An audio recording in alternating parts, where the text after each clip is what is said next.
Guys ആദ്യം തന്നെ Chrome open ചെയ്യുക. അതിൽ നിന്ന് സെർച്ച് ബാറിൽ പോയിട്ട് കളർ പിക്കർ എന്ന് ടൈപ്പ് ചെയ്യുക. കളർ പിക്കർ എന്ന് ടൈപ്പ് ചെയ്ത് കഴിഞ്ഞാൽ നമുക്ക് കണ്ടോ ഇതേപോലത്തെ ഒരു ഇൻ്റർഫേസ് ആയിരിക്കും ലഭിക്കുന്നത്. ഇതിൽ നിന്ന് നമുക്ക് ഏതൊരു കളർ വേണമെങ്കിലും സെലക്ട് ചെയ്യാവുന്നതാണ്. എല്ലാ കളേഴ്സും ഒരേപോലെ ഇതിൽ അവൈലബിൾ ആണ്. അതുപോലെ തന്നെ ഇതിൻ്റെ അടിയിലായിട്ട് കളർ ഗ്രേഡ് കൊടുക്കാനുള്ള ഒരു ഓപ്ഷനും കൂടിയുണ്ട്. RGB കളേഴ്സ് ഗ്രേഡ് കൊടുത്തു കഴിഞ്ഞാൽ നമ്മൾ ആ കൊടുത്തതിനനുസരിച്ചിട്ടുള്ള കളർ ഇവിടെ കാണാൻ പറ്റും. അതിൽ നിന്ന് തന്നെ നമുക്ക് കളർ പിക്ക് ചെയ്യാനുള്ള ഓപ്ഷനും കൂടി ഇതിലുണ്ട്. ആർക്കും അങ്ങനെ അറിയാൻ പറ്റാത്തൊരു ഫീച്ചറാണ് ഗൂഗിളിൻ്റെ ഈ ഒരു കളർ പിക്കർ എന്ന ഓപ്ഷൻ. നമുക്കിനി അടുത്ത ഫീച്ചർ ഒന്ന് നോക്കാം.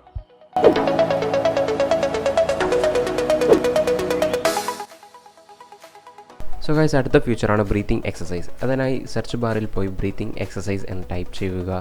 ടൈപ്പ് ചെയ്തതിന് ശേഷം നിങ്ങൾക്ക് ഇവിടെ ഒരു പ്ലേ ബട്ടൺ കാണാം. അത് ഞെക്കിക്കഴിഞ്ഞാൽ നിങ്ങളുടെ ഇൻഹേൽ എക്സേൽ ബ്രീത്ത് റെഗുലേറ്റ് എങ്ങനെ ചെയ്യാം എന്നതാണ് ഈ ഒരു ഫീച്ചറിനെ കൊണ്ട് ഉദ്ദേശിക്കുന്നത്. നിങ്ങളുടെ ബ്രീത്തിങ് എങ്ങനെ ലെവലിൽ കൺട്രോൾ ചെയ്യാം എന്നതാണ് ഈ ഒരു ഫീച്ചറിനെ കൊണ്ട് നമുക്ക് ഉപകാരപ്പെടുന്നത്. അതേപോലെ തന്നെ യോഗ, എക്സസൈസ് എന്നിവക്കെല്ലാം നല്ല അടിപൊളി യൂസ്ഫുൾ ആയിട്ടുള്ളൊരു ഫീച്ചർ തന്നെയാണിത്. ഗൈസ് അടുത്തതായിട്ട് പറയാൻ പോകുന്നത് ബബിൾ ലെവലാണ്. അതിനുവേണ്ടി സെർച്ച് ബാറിൽ ബബിൾ ലെവൽ എന്ന് ടൈപ്പ് ചെയ്ത് കഴിഞ്ഞാൽ നിങ്ങൾക്കൊരു ബബിൾ ലെവൽ അവിടെ ഇൻ്റർഫേസ് കാണാൻ പറ്റും. അതെങ്ങനെ ചെയ്യേണ്ടതെന്ന് വെച്ചാൽ ഒരു പ്രൊഡക്റ്റോ അല്ലെങ്കിൽ ഒരു സാധനത്തിൻ്റെ ലെവൽ ചെക്ക് ചെയ്യാൻ വേണ്ടിയിട്ടാണ്. അതായത് അത് നേരെയാണോ അല്ലെങ്കിൽ അത് വളഞ്ഞിട്ടാണോ അതോ ചെരിഞ്ഞിട്ടാണോ എന്ന ഒരു ലെവൽ കൺട്രോൾ ചെയ്യാൻ വേണ്ടിയിട്ട് അല്ലെങ്കിൽ നമുക്കത് മനസ്സിലാക്കാൻ വേണ്ടിയിട്ടുള്ള ഒരു ഫീച്ചറാണ് ബബിൾ ലെവൽ എന്നത്. ഇത് ചെക്ക് ചെയ്യാൻ വേണ്ടിയിട്ട് നിങ്ങളെ മൊബൈൽ ആ പ്രൊഡക്റ്റിൻ്റെ മേലെ പ്ലേസ് ചെയ്തതിന് ശേഷം അത് നേരെയാണെങ്കിൽ 0 ആണ് ഉണ്ടാവുക. അതേപോലെ തന്നെ അത് എന്തെങ്കിലും ചെരിവോ വളവോ എന്തെങ്കിലും ഉണ്ടെങ്കിൽ അത് ഒരു മൈനസ് മാഗ്നിറ്റ്യൂഡാണ് കാണിക്കുക. അതിൻ്റെ അടിയിലായിട്ട് തന്നെ നിങ്ങൾക്ക് ഈ മാഗ്നിറ്റ്യൂഡ് കാണാനും പറ്റും. ഈ ഫീച്ചേഴ്സൊക്കെ നമ്മുടെ ഡെയിലി ലൈഫിൽ എല്ലാവർക്കും ചെയ്യാൻ പറ്റുന്ന ഈസി ആയിട്ടുള്ള ഫീച്ചറാണ്. അതേപോലെ തന്നെ ഒരു യൂസ്ഫുള്ളുമായിട്ടുള്ളൊരു ഫീച്ചർ തന്നെയാണ് ഇതൊക്കെ.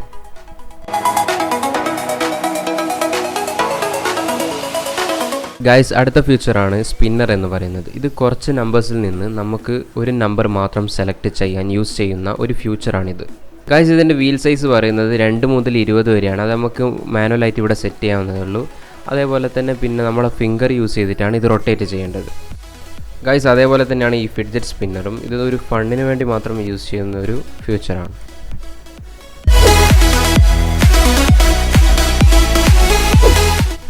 ഗൈസ് അടുത്തതായിട്ട് ചെയ്യാൻ പോകുന്നത് ഗെയിംസിനെ കുറിച്ചാണ്. നിങ്ങൾക്ക് എങ്ങനെ ഓൺലൈനിൽ എങ്ങനെ ഗെയിംസ് കളിക്കാം. അതിനായി ഫസ്റ്റ് ക്രോം തുറക്കുക. ക്രോം തുറന്നതിന് ശേഷം അതിൽ നിങ്ങൾക്ക് ഇഷ്ടപ്പെട്ട game tic tac toe, snake, Pacman അതേപോലത്തെ ഡിഫറെൻറ്റ് ഗെയിംസൊക്കെ അവൈലബിൾ ആണ്. അത് നിങ്ങൾക്ക് ജസ്റ്റ് ഒന്ന് സെർച്ച് ബാറിൽ ഏത് ഗെയിമാണോ വേണ്ടതെന്ന് വെച്ചാൽ ആ ഗെയിം ജസ്റ്റ് ടൈപ്പ് ചെയ്ത് കഴിഞ്ഞാൽ ആ ഗെയിം നിങ്ങൾക്ക് കളിക്കാൻ പറ്റും. ജസ്റ്റ് ഒരു ടൈം പാസിന് വേണ്ടിയിട്ട്. അതേപോലെ തന്നെ ഇപ്പോൾ ടിക് ടാക് ടോ ആണ് കളിക്കുന്നത്. അതുപോലെ തന്നെ സ്നേക്കും എല്ലാ ഗെയിംസും ഇതിൽ അവൈലബിൾ ആണ്. ഒരു ഗെയിം മാത്രമല്ല, കുറേ ഡിഫറെൻറ്റ് ഗെയിംസ് തന്നെ നിങ്ങൾക്ക് അവൈലബിൾ ആണ്. നിങ്ങൾക്ക് എല്ലാം ഒന്ന് ട്രൈ ചെയ്ത് നോക്കാൻ പറ്റും. നല്ല ടൈം പാസിന് വേണ്ടി കളിക്കാൻ പറ്റുന്ന ഗെയിംസാണ് എല്ലാം. സിമ്പിൾ ഗെയിംസാണ്.